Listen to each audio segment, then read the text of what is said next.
Hey guys, कैसे हैं आप सब। I hope you are doing well. I am Sandeep, welcome to CSC circle. तो हम लोग डिस्कस कर रहे थे यूपी पीसीएस 2020 टेस्ट सीरीज, और ये ध्येय आईएएस की टेस्ट सीरीज है, टेस्ट नंबर 8 है। ठीक है, इसके थर्ड पार्ट आ चुके हैं, ये फोर्थ पार्ट है। अगर आप लोगों ने ये नहीं देखे हैं तो इसका मैंने प्लेलिस्ट बना दिया है, आप वहाँ यूट्यूब चैनल के प्लेलिस्ट में जाके देख सकते हैं। और इससे पहले हम लोगों ने 7 टेस्ट पूरे पूरे सॉल्व कर लिए हैं, तो वो भी आप देख सकते हैं। ठीक है, और अगर इनकी पीडीएफ आप लोगों को चाहिए तो टेलीग्राम और फेसबुक का नीचे लिंक दिया हुआ है वीडियो के, वहाँ से आप ज्वाइन कर लीजिए। वहाँ मैं उसकी पीडीएफ शेयर कर देता हूँ, तो वहाँ आपको कोई भी प्रॉब्लम फेस नहीं करनी पड़ेगी और आसानी से आपको रिवीजन के लिए पीडीएफ मिल जाएगी। ठीक है, तो चलते हैं 76 क्वेश्चन नंबर पे। तो इसमें कहा गया है कि थारू जनजाति के संबंध में निम्नलिखित कथनों में से कौन सा एक असत्य है। तो फर्स्ट है, इसमें विधवा विवाह प्रथा प्रचलित है।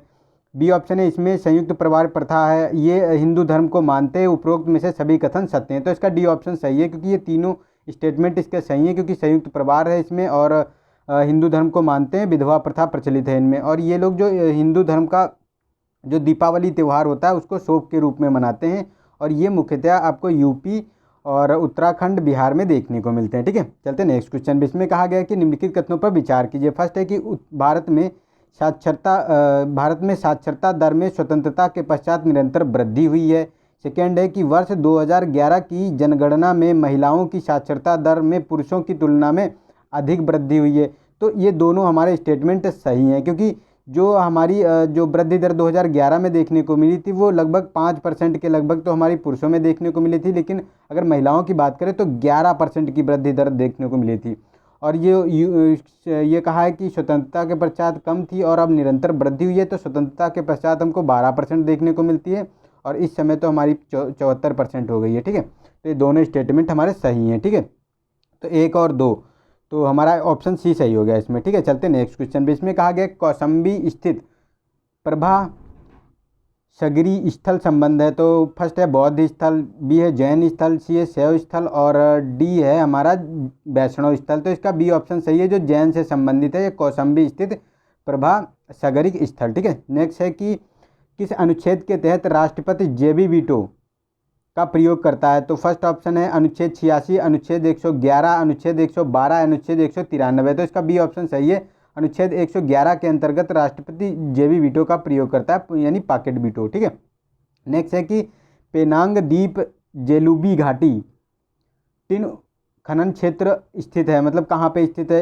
ए ऑप्शन है इंडोनेशिया, बी है मलेशिया, सी है चीन, और डी है म्यांमार। तो इसका ऑप्शन बी सही है, जो मलेशिया है यही स्थित है ये पेनांग द्वीप जेलुबी घाटी टिन खनन स्थल, क्योंकि ये प्रसिद्ध है वहाँ का, मलेशिया का। नेक्स्ट है कि निम्नलिखित तत्वों में से कौन सा पौधों के लिए अनिवार्य सूक्ष्म पोषक तत्व है। तो इसका ए ऑप्शन है, फर्स्ट है कि मैग्नीशियम, सेकेंड है लोहा, थर्ड है तांबा, फोर्थ है निकिल, और फिफ्थ है फास्फोरस। तो इसमें देखो फास्फोरस तो ये सूक्ष्म पोषक तत्व अनिवार्य नहीं है, और ना ही मैग्नीशियम है, लेकिन लोहा, तांबा और निकिल ये तीनों हमारे अनिवार्य सूक्ष्म पोषक तत्व हैं। तो इसमें देखो 2, 3, 4 हमारा ऑप्शन हो गया, 2,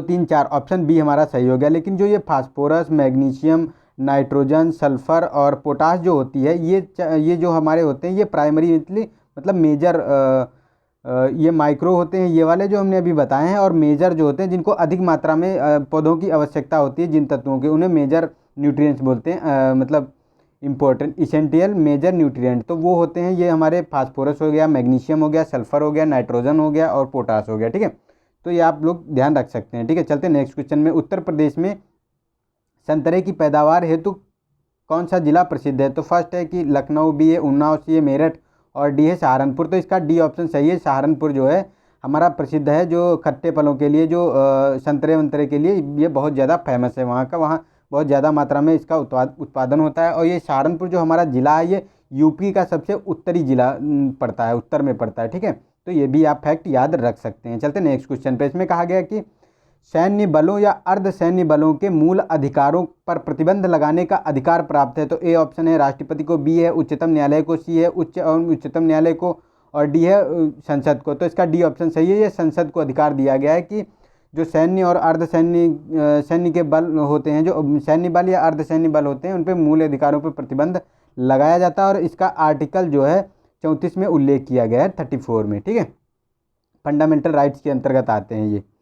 चलते हैं नेक्स्ट क्वेश्चन पे। इसमें कहा गया है कि निम्नलिखित में से कौन सा एक सही सुमेलित नहीं है। तो रेलवे जोन दिए हुए हैं, उसका मुख्यालय दिया हुआ है। तो फर्स्ट है कि दक्षिण पूर्व रेलवे जोन कोलकाता, और उत्तर पश्चिम railway Jaipur, east coast railway Hyderabad, और पूर्वोत्तर रेलवे गोरखपुर। तो ये हमारा सी वाला गलत है, क्योंकि ये ईस्ट कोस्ट जो है, जो हैदराबाद में स्थित नहीं है।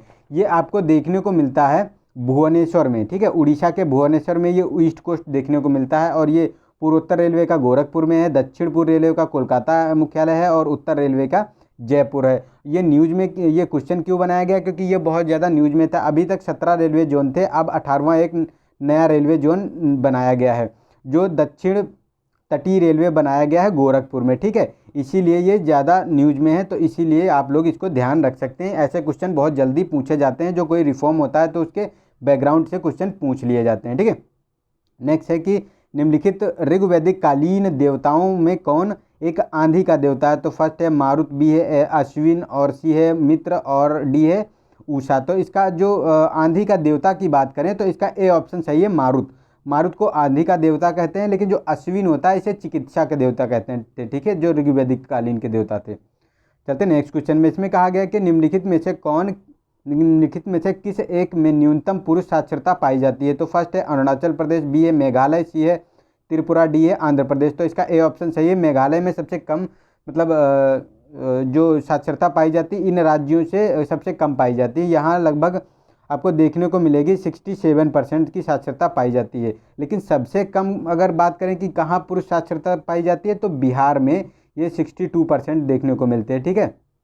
और ये सेकेंड हाईएस्ट है, ठीक है, कि सेकेंड सबसे कम साक्षरता की बात करें तो ये अरुणाचल प्रदेश है, लेकिन इन राज्यों से कम मतलब इसमें पाई जाती है, इसीलिए ये हमारा ए ऑप्शन सही हो गया। यहाँ पर चलते हैं नेक्स्ट क्वेश्चन पे। इसमें कहा गया कि भारत के राष्ट्रपति के संबंध में निम्नलिखित में से कौन सा एक कथन असत्य है, ये बताना है। तो फर्स्ट है संघ की कार्यपालिका शक्ति राष्ट्रपति में निहित होगी, बी है राष्ट्रपति के निर्वाचन में दोनों सदनों के सभी सदस्य भाग लेंगे, सी है राष्ट्रपति अपने पद ग्रहण की तारीख से 5 वर्ष की अवधि तक पद धारण करेगा, डी है राष्ट्रपति पुनर्निर्मित होने का पात्र होगा। तो इसका जो बी ऑप्शन है ये गलत है, क्योंकि जो कहा गया है कि राष्ट्रपति के निर्वाचन में दोनों सदनों के सभी सदस्य, तो नहीं, इसमें दोनों सदनों के सभी सदस्य नहीं होते हैं, इसमें दोनों सदनों के निर्वाचित सदस्य होते हैं, प्लस जो हमारे स्टेट की जो राज्य विधानसभाएं होती हैं उसके निर्वाचित सदस्य होते हैं, प्लस होते हैं दिल्ली और पुडुचेरी जो हमारी यूनियन टेरिटरी है उसके निर्वाचित सदस्य होते हैं। और इसका उल्लेख आर्टिकल 54 में किया गया है, ठीक है, जो ये राष्ट्रपति का चुनाव है।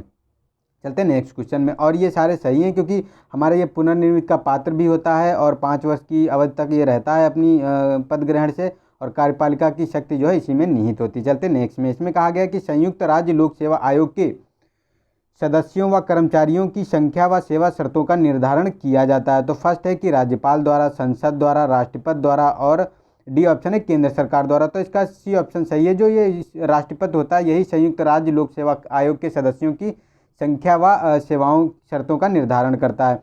लेकिन अगर इनके गठन की बात करें तो ये संसद करती है इसका गठन, ठीक है, गठन इसका संसद करती है। और ये जब 2 या 2 से अधिक स्टेट जो हमारे प्रस्ताव भेजते हैं, प्रस्ताव देते हैं कि हमारे लिए एक संयुक्त लोक सेवा आयोग को गठित कर दीजिए, तो ये प्रस्ताव भेजते हैं, उसके बाद जो है संसद द्वारा इसका गठन किया जाता है। लेकिन सेवा शर्तों और उनके कर्मचारियों की संख्या राष्ट्रपति जो है द्वारा निर्धारित की जाती है। चलते नेक्स्ट में। कहा गया है कि निम्नलिखित में से कौन सा एक सही सुमेलित नहीं है। तो इसमें अनुच्छेद दिए गए हैं और विषय दिए गए हैं। तो फर्स्ट है कि अनुच्छेद 65 में उपराष्ट्रपति का राज्यसभा का पदेन सभापति होता है। बी ऑप्शन है कि 87 आर्टिकल 87 में राष्ट्रपति का विशेष अभिभाषण। सी है कि 98 आर्टिकल 98 इसमें से संसद का सचिवालय। डी है कि 102 संसद सदस्य के लिए निर्हरताएं।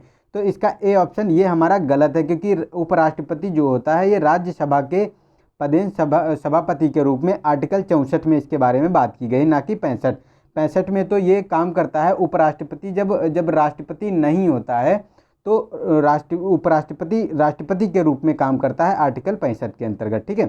और ये हमारा सही है। आर्टिकल 87 में राष्ट्रपति का विवेक अभिभाषण होता है, 98 में संसद का सचिवालय और 102 में संसद सदस्यता के लिए निर्भरता है, ठीक है।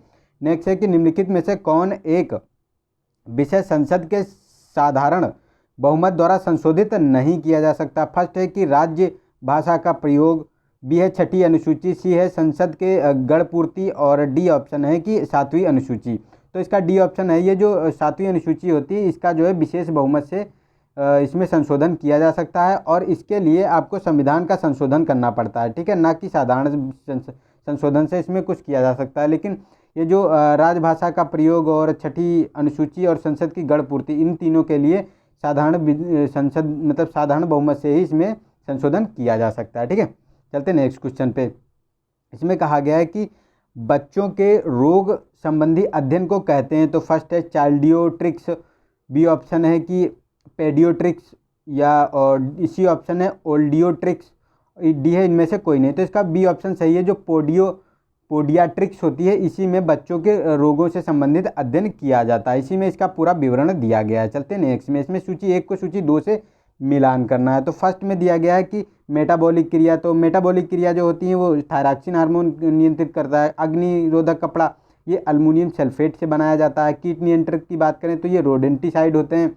और पराबैंगनी किरणें का विच्छेदन, तो ये क्रुक्स कांच में इसका प्रयोग किया जाता है। तो हमारा हो गया 2 1 3 4, 2 1 3 4, हमारा सी ऑप्शन सही हो गया, 2 1 3 4, ठीक है। चलते नेक्स्ट क्वेश्चन पे। इसमें कहा गया कि निम्नलिखित कथनों पर विचार कीजिए। तो फर्स्ट है कि वर्ष 2011 की जनगणना के अनुसार उत्तर प्रदेश नगरीय जनसंख्या का प्रतिशत 22.3 था, ठीक है, 22.3। और सेकेंड है उत्तर प्रदेश का न्यूनतम नगरीय जनसंख्या वाला प्रतिशत वाला नगर कुशीनगर है। तो इसमें बताना है कि कौन सा स्टेटमेंट हमारा सही है, ठीक है। तो इसमें देखो, ये तो हमारा सही है कि हमारी जो जनगणना है 2011 की जनगणना, उसमें उत्तर प्रदेश की जो जनगणना हमको देखने को मिलती है तो ये 22.3% प्रतिशत है, ठीक है, 22.3%।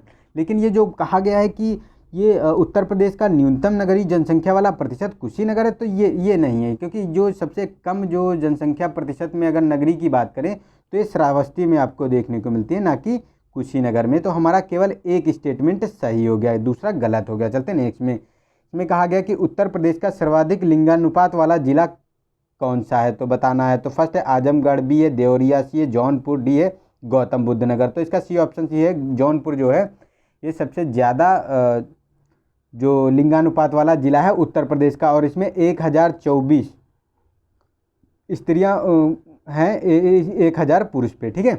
और सबसे कम अगर उत्तर प्रदेश में बात करें कि लिंगानुपात कहाँ है, तो ये इनको गौतम बुद्ध नगर में देखने को मिलेगा, ठीक है, यहाँ सबसे कम लिंगानुपात है। नेक्स्ट है कि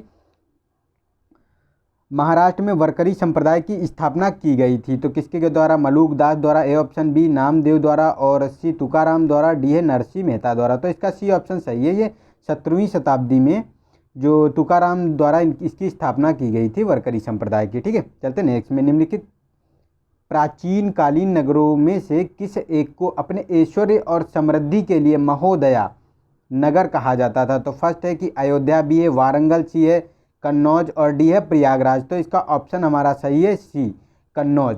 कन्नौज को ही महोदया कहा जाता था ऐश्वर्य और समृद्धि के लिए, ठीक है। और अयोध्या की बात करें तो इसको अयोध्या के नाम से जाना जाता था। नेक्स्ट चलते हैं कि पारिस्थितिकी तंत्र के अजैव और अजैविक और जैविक घटकों के मध्य संबंध को कहते हैं। तो हेलियोपिक्टस, बी है होलोकाइनेसिस, और सी है हेट्रोटॉप्स, और डी है सोलो रिलेशन। तो इसका जो ऑप्शन हमारा बी सही हो गया, काइनोसिस जो होता है यही हमारे जो अजैविक और जैविक घटकों के मध्य संबंध को प्रदर्शित करता है, ठीक है। चलते नेक्स्ट क्वेश्चन पे। National research centre for women in agriculture स्थित है। तो फर्स्ट है कि रांची, बी है भुवनेश्वर, सी है कटक, और डी है फरीदाबाद। तो इसका बी ऑप्शन सही है, जो ये भुवनेश्वर है यहीं स्थित है national research centre for women in agriculture, ठीक है। चलते नेक्स्ट क्वेश्चन पे। निम्नलिखित में से कौन सा एक सही सुमेलित नहीं है, ये बताना है। तो फर्स्ट है कि पर्यावरण संरक्षण अधिनियम 1986, जैव विविधता अधिनियम 2002, वन्य जीव संरक्षण अधिनियम 1980, और भारतीय वन अधिनियम 1927। तो इसका सी ऑप्शन ये हमारा गलत है, क्योंकि जो वन्य जीव संरक्षण अधिनियम ये 1972 में आया था, ना कि 1980 में, ठीक है। और ये पर्यावरण संरक्षण अधिनियम 1986 में आया था, जैव विविधता अधिनियम 2002 में आया था, और भारतीय वन अधिनियम 1927 में आया था। और इसमें वन अधिनियम 1927 में अभी अमेंडमेंट किया गया था, गया है, ये न्यूज़ में था, इसीलिए ऐसे ये क्वेश्चन ये मिलान वाले पूछे जा रहे हैं। ठीक है, तो इन चीज़ों पे फोकस दिया करो। ये मत समझिए कि ये पुराने क्वेश्चन कोई भी नहीं इसमें इस टेस्ट सीरीज में इंक्लूड किए गए हैं। ये आप लोगों को केवल थोड़ा सा करंट अफेयर से नहीं रिलेट करना होगा, क्योंकि क्या करते हैं ये लोग करंट अफेयर का क्वेश्चन जो है बैकग्राउंड से पूछ लिया करते हैं। ठीक है, लेकिन आप लोग समझते हैं कि ये क्वेश्चन कहाँ से आ गया, तो ये क्वेश्चन कोई अलग से नहीं आते हैं, ये सब करंट अफेयर है और ये सब उसका बैकग्राउंड पूछा जाता है, क्योंकि अब सिनेरियो चेंज हो गया है यूपीएससी और यूपीपीसी दोनों का। ये लोग क्या करते हैं कि करंट की चीज़ें ना पूछकर उसका बैकग्राउंड पूछ लिया करते हैं। ठीक है, तो इन चीज़ों को आप लोगों को ध्यान रखना है। चलते हैं नेक्स्ट में। मरुस्थलीय क्षेत्रों के बाहर पवन उड़ाकर लाए गए महीन बालू के कणों के बृहद निक्षेप को कहते हैं। तो फर्स्ट है क्रास्ट, बी है एब्रो और सी है लायस और डी है इनमें से कोई नहीं। तो इसका सी ऑप्शन सही है। जो लॉयस है यही होते हैं बृहद क्षेत्र, जो मरुस्थल के जो रेगिस्तानी दूरस्थ क्षेत्रों में इनका जो मिट्टियों के जो निक्षेप एकत्रित हो जाते हैं उन्हीं को कहते हैं लोएस। ठीक है, तो हमने यहाँ अपने 25 क्वेश्चन पूरे कर लिए हैं। 25 क्वेश्चन अब कल हमारे मिलेंगे देखने को आप लोगों के।